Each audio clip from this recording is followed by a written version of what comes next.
आपने कामयाब लोगों के बारे में सुना होगा कि वे बहुत धनी होते हैं और उन्हें अपने काम के दौरान खाने पीने का होश भी नहीं रहता।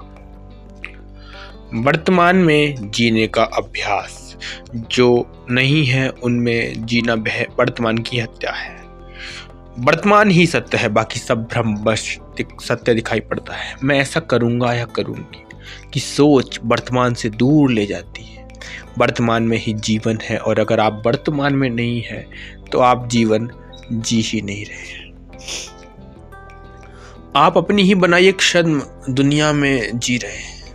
आप जब जहां जिस काम को कर रहे हैं उसकी बजाय किसी अप्राप्त परिस्थिति का चिंतन या उसमें जीना एक सामान्य गलती है जो ज़्यादातर लोग करते हैं। उदाहरण के लिए, आप नहाते वक्त अगर दफ्तर में क्या हुआ, क्या होने वाला है के बारे में चिंतन करते हैं तो ये बेवकूफ़ी है। आमतौर पर हम जिस जगह पर मौजूद होते हैं उसके अलावा सब कुछ सोचते हैं। जिस काल्पनिक दुनिया में आप जीते हैं वह कभी सत्य नहीं होती है, क्योंकि हमेशा वर्तमान ही आपके सामने होगा और वर्तमान को ही आप जी पाएंगे। बीते कल या आने वाले कल को आप जी ही नहीं सकते, क्योंकि इन दोनों का कोई अस्तित्व ही नहीं है। जब इनका ही कोई अस्तित्व नहीं तो फिर इनमें होने वाली काल्पनिक घटनाओं पर तो चर्चा ही बेकार है। जब सब कुछ वर्तमान ही में है तो सत्य वर्तमान से बाहर कैसे हो सकता है? सत्य कहीं आसमान, पाताल या समंदर में नहीं छुपा हुआ है, वह इतिहास में या भविष्य में भी नहीं है। सत्य तो वर्तमान में है और सत्य यह है कि आप इस पुस्तक को पढ़ रहे हैं।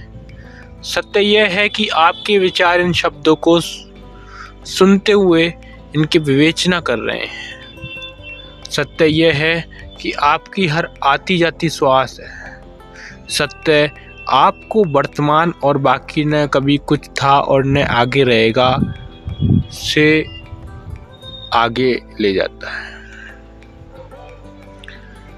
आगे भी जो होगा वह वर्तमान ही होगा।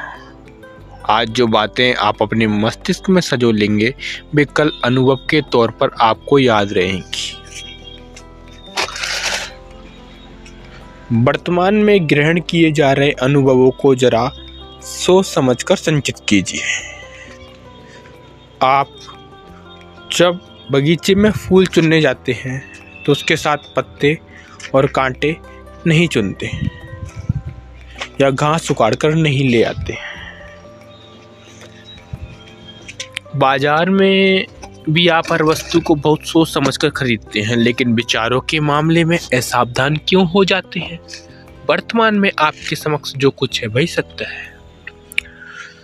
इस सत्य को जानते हुए भी हम असत्य में ही जीते हैं, क्योंकि हमारे दिमाग में विचारों की एक आंधी चलती रहती है। हम जीवन के आनंद की बजाय उसकी घटनाओं को अधिक महत्व देते हैं। जीवन में होने वाली घटनाएं और हमारी अपेक्षाएं हमारी खुशियां तथा गम तय कर देती हैं। अपनी परिस्थितियों और संस्कारों के आधार पर हम अपने सपने और सोच बना लेते हैं। विचारों के इन्हीं टुकड़ों को जोड़ तोड़कर हम नए नए सपने बुनते रहते हैं। इस खेल में हम सबसे बड़ी गलती करते हैं वर्तमान की अनदेखी। अगर आप नहाते वक्त नहाने पर साबुन की खुशबू पर वह किस तरह आपके शरीर पर चल रहा है आदि पर ध्यान देंगे तो आप नहाने का आनंद ले पाएंगे और ठीक तरीके से नहा भी पाएंगे। क्योंकि नहाना जीवन में बहुत बड़ा काम मालूम नहीं पड़ता, इसलिए शायद आपको यह सिद्धांत के तौर पर दिखाई नहीं पड़ रहा होगा। जब जरा दुनिया के किसी भी काम पर यही बात आजमा कर देखें, आप पाएंगे कि यह ऐसा सिद्धांत है जो हर कार्य और परिस्थिति पर लागू होता है।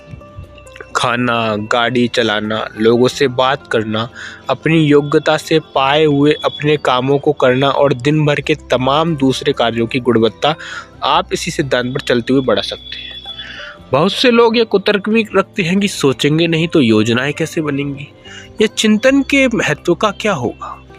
योजनाएं बनाना और व्यर्थ चिंतन करना अलग अलग बातें हैं। अगर इस तरह का कोई विचार आपके मन में आता है तो इसका भी सकारात्मक इस्तेमाल किया जा सकता है। बस ईमानदारी से इस बात को जानने की आवश्यकता है कि क्या आप योजना बना रहे हैं या व्यर्थ चिंतन कर रहे हैं। सार्थक चिंतन तभी संभव है जब आप वर्तमान में जी रहे हो। सार्थक चिंतन तभी हो सकता है जब आपका मन शांत हो या मस्तिष्क में अनर्गल विचारों का कोलाहल न हो।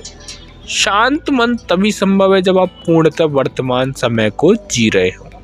जीवन का लंबा समय आपने कई काम सीखने में दिया है। जरा कुछ दिन वर्तमान में जीने की कला को देकर देखिए। शुरुआती तौर पर बेशक 2 से 3 दिनों के लिए ऐसा कीजिए, लेकिन जिस वक्त जो काम कर रहे हो पूरी तरह उसमें समर्पित हो जाइए और देखिए आपके जीवन में क्या परिवर्तन आता है। अपनेपन का अभ्यास। किसी से मिलकर खुशी होना और किसी से मिलने भर का नाम सुनकर मन खराब हो जाना, ये हमारे जीवन के सामान्य अनुभव है। हम लोगों के बारे में अलग अलग छवि बनाकर रखते हैं। इन छवियों की वजह उनका व्यवहार और उनके बारे में बने सामान्य दृष्टिकोण होते हैं। अगर ज़्यादातर लोग किसी के बारे में बुरा कहते हैं तो आम तौर पर उस व्यक्ति को नहीं जानने वाला भी उसके बारे में कुछ ऐसी ही धारणा बना लेता है। फिर यह भी सही है कि किसी के बारे में ज़्यादातर लोगों का दृष्टिकोण एक जैसा यूं ही नहीं बन जाता। यह भी सत्य है कि जो बहुतों के लिए बुरा होता है वह भी किसी न किसी के लिए बहुत प्रिय भी होता है। यह तो साफ है कि सांसारिक जीवन को जीने वाले मनुष्य के बारे में एक सा भाव सभी के मन में नहीं होता। यहाँ तक कि साधु संतों को लेकर भी अलग अलग प्रतिक्रियाएं रहती हैं। हमारे गुरुजी, हमारे महाराज जी आदि संबोधनों से गुरुओं में भी भेद कर उनसे प्रीति या उनकी निंदा की जाती है।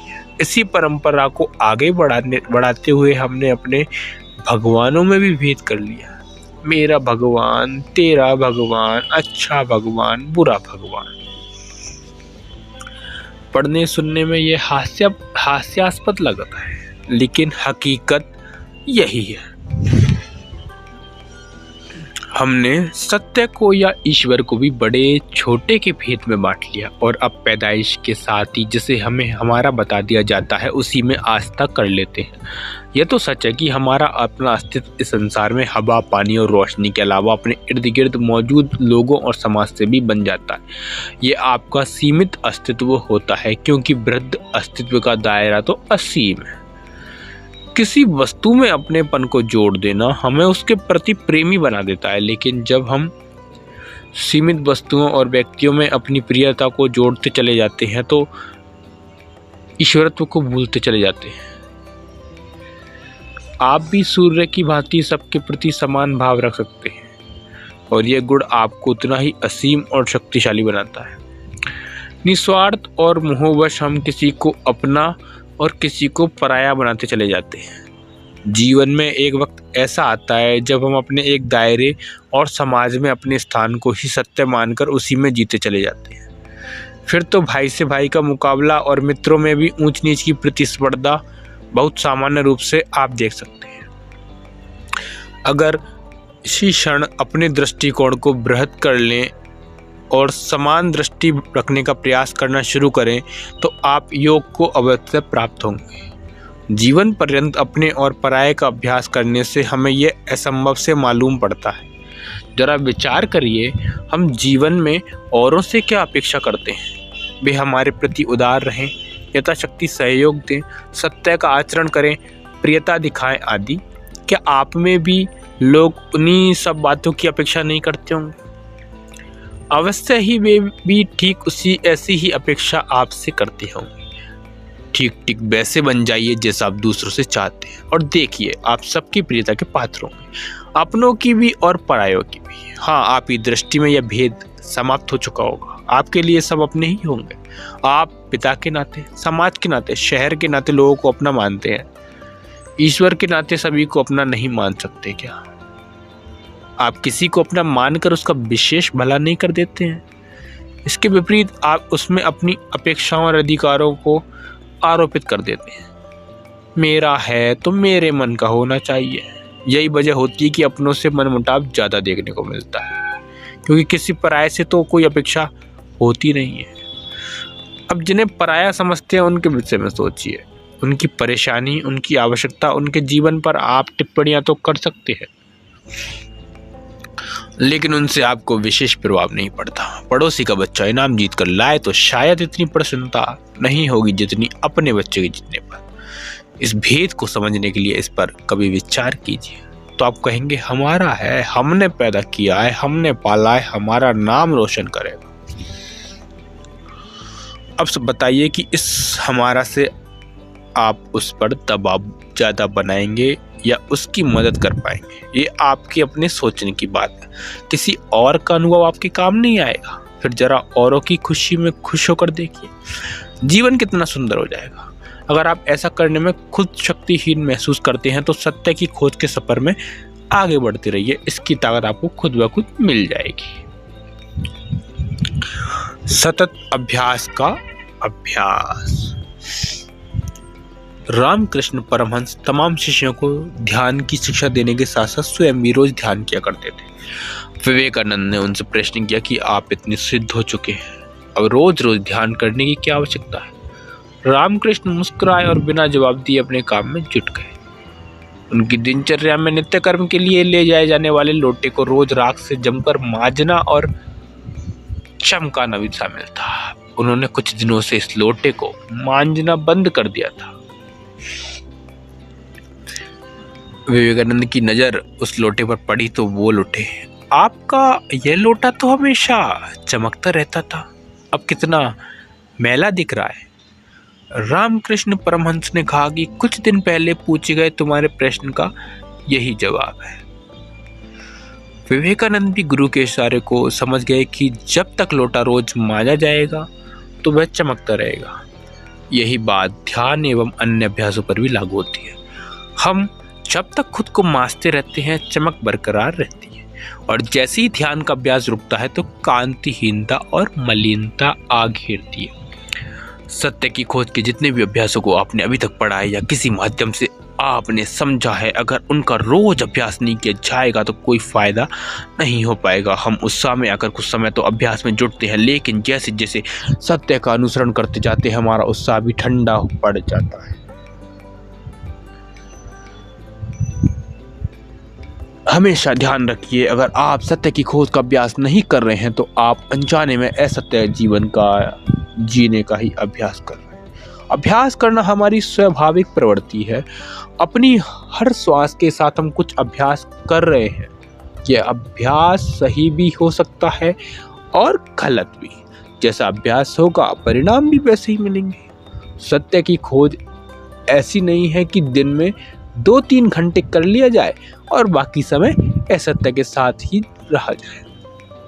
आप जिस अभ्यास को ज्यादा समय दे रहे हैं वह ज्यादा प्रबल भी होगा। हाँ, यह भी सत्य है कि सत्य की सुंदरता और शांति धीरे धीरे स्वतः अपनी ओर आकर्षित करती है, बशर्ते अभ्यास शुरू किया जाए। आज जीवन में बाह्य चकाचौंध इतनी ज्यादा खूबसूरत दिखती है कि अंतर्मन की चमक की कोई चिंता नहीं करता। असत तो असत है ही, उस पर से पर्दा जरूर उठता है। जब पर्दा उठता है तब समझ आता है कि असत को सत मानकर दौड़ रहे थे।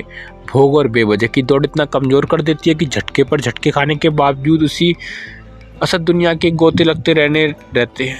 स्वस्थ शरीर के रहते अगर सत्य की प्राप्ति नहीं करेंगे, अवसाद और जीवन साथ साथ चलेंगे।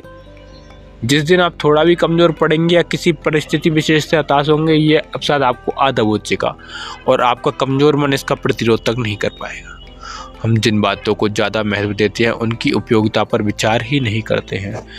टीन के डिब्बों को हमने प्रतिष्ठा का विषय बना लिया है।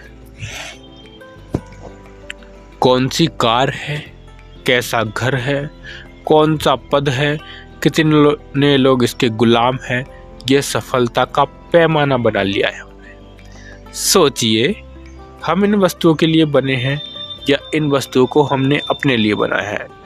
आज तो ऐसा ही लगता है कि ये निर्जीव वस्तुएं हमें अपना गुलाम बनाए हुए हैं। हालत यह है कि पैसा है और इसकी सुरक्षा के चक्कर में नींद नहीं आती। नींद नरम बिस्तर पर नहीं बल्कि मेहनती शरीर और शांत मस्तिष्क को आती है। बड़े बड़े नेताओं और लोगों की दुर्गति देखकर भी सबक नहीं लिया जाता। लोग रहते यहाँ हैं और दुनिया के दूसरे देशों में अय्यासी के लिए धन जमा करते जा रहे हैं। पता नहीं जीवन कब जिएंगे। आनंद और शांति के लिए सब कर रहे हैं, पर वह कहीं बाहर मिलेगी क्या? वह कल या 10 साल बाद मिलेगी क्या? वह तो अभी है, यही है। कचरा दिमाग से निकालिए तो सही, इस मलिनता को माजिए तो सही। जो ध्यान रूपी राख से रोज मन मस्तिष्क रूपी लोटे को मांजते हैं, उनके लोटे की चमक हमेशा बरकरार रहती है। ऐसा करके हमें क्या मिल जाएगा? हर भोगी मन में यह सवाल जरूर उठेगा। इस पर तर्क वितर्क कुतर्क तो बहुत हो सकते हैं, लेकिन जो कर रहे हैं, जहाँ कर रहे हैं, वहाँ शांत मन और स्थिर चित्त का उपयोग करेंगे तो नतीजे आपको इस चमक का मतलब खुद ब खुद समझा देंगे। भीतर की चमक ही बाहर ओज के रूप में दिखती है, जिसकी यह अभिलाषा भी शांत हो जाती है और वह परमहंस हो जाता है। सत्य की खोज में बाधाएं। जीवन में किसी भी लक्ष्य की प्राप्ति बिना बाधाओं को पार किए नहीं होती। असत जगत में रहते रहते इससे प्रेम होना स्वाभाविक भी है। सत्य की प्राप्ति हमें कहीं भागना नहीं सिखाती, बल्कि हर जगह रमना सिखाती है। लोगों को बड़ा भय लगता है कि यह तो वैराग्य की बात है, सब कुछ खो जाएगा, और यही मूर्खता सत्य की प्राप्ति में सबसे बड़ी बाधा है। सत्य की खोज में कुछ खोता नहीं, बल्कि जिसे भूलवश पराया मान बैठे थे वह भी अपना हो जाता है। दोस्त को आपसे दूर नहीं जाएंगे, बल्कि जिन्हें भूलवश आप अपना दुश्मन मान बैठे हैं वे भी आपके प्रियजन हो जाएंगे। भेद का मिटना ही सत्य की प्राप्ति है, और भेद मिटने से कई कुछ खोता नहीं। इन्हीं बाधाओं को दूर होने के बाद एक स्पष्ट दृष्टि का प्रादुर्भाव होता है, और यह दृष्टि आपको उस अलौकिक जीवन के दर्शन करवाती है जिसे आप अज्ञान की धुंधलाहट की वजह से देख नहीं पा रहे थे। सत्य की खोज में सबसे बड़ी बाधा तो असत्य से प्रेम ही है। जन्म से लेकर आज तक हमने असत्य का ही अभ्यास किया है। सत्य की प्यास हमें रही, लेकिन उसकी ठीक ठीक तस्वीर हम नहीं बना पा रहे थे। जैसी सत्य की खोज शुरू होती है, यह धुंधलापन खुद ब खुद हटने लगता है, और आप सारी बाधाओं को पार करते हुए सत्य की ओर अग्रसर होने लगते हैं। जिस तरह अंधकार का स्वतंत्र अस्तित्व नहीं होता, प्रकाश की अनुपस्थिति ही अंधकार कहलाती है, ठीक वैसे ही असत्य का स्वतंत्र अस्तित्व नहीं है, सत्य की अनुपस्थिति ही असत्य है। प्रकाश होते ही